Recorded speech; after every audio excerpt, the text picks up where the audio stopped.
गौरी से पूछला का कौनो जरूरत नहीं की काहे कि बेटी की जिंदगी का फैसला बाप करेला, बाप की जिंदगी का फैसला बेटी ना, फैसला हो चुका है।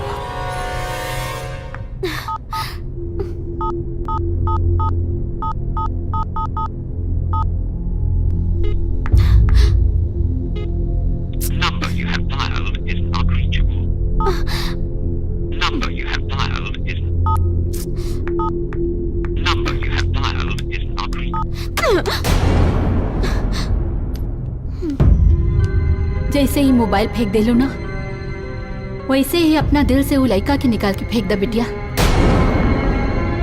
प्यार कैले बानी बिटिया, तो हर बाबूजी तोरा ब्याह तय कर देले बाड़न, वो अमर के साथ है। ई कबो ना हो सकेला।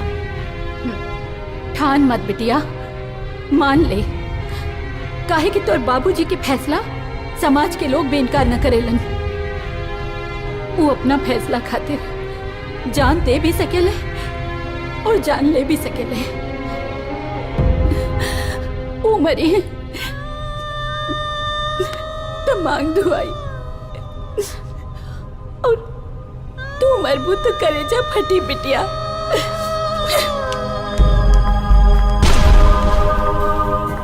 प्यार हमार और शादी दीदी से शायद भगवान के इहे मंजूर रहे।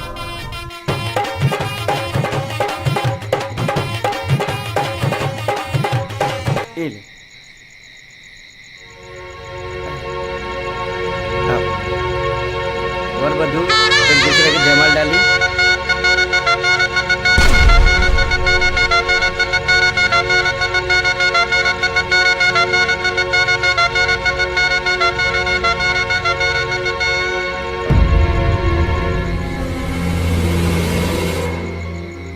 अब रहुआ मंगलसूत्र पहने।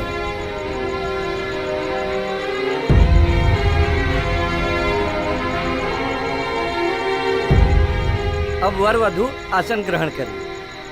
वक्रतुंड महाकाय सूर्यकोटि समप्रभा निर्विघ्नं कुरु मे देव सर्वकार्येषु सर्वदा। ओम मंगलम भगवान विष्णु मंगलम गरुड़ध्वज मंगलम पुंडरीकाक्षाय मंगलाय तनोहरि। सर्वमंगल मांगल्ये शिवे सर्वार्थ साधिके शरण्ये त्र्यंबके गौरी नारायणी नमोस्तुते। अब रुआ गांठ बांधे।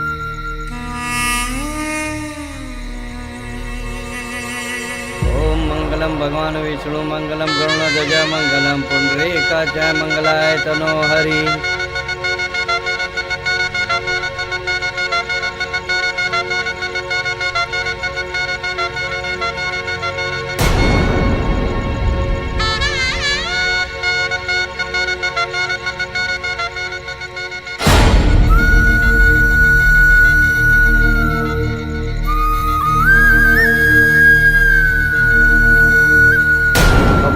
वधु के मांग में सिंदूर पहिराएं।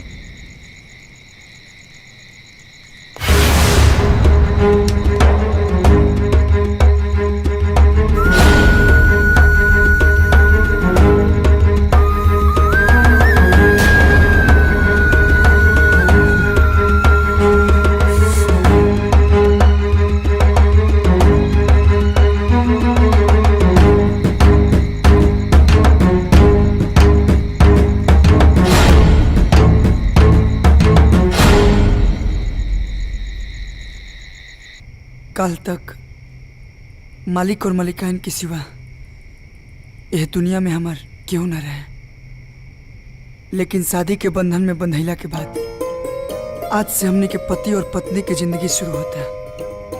हमारा पास इतना धन दौलत नहीं कि तुहार हर सपना के पूरा कर सकी, लेकिन हम तो के इतना प्यार और मान सम्मान देव कि कभी कोनो चीज की कमी ना होके दें।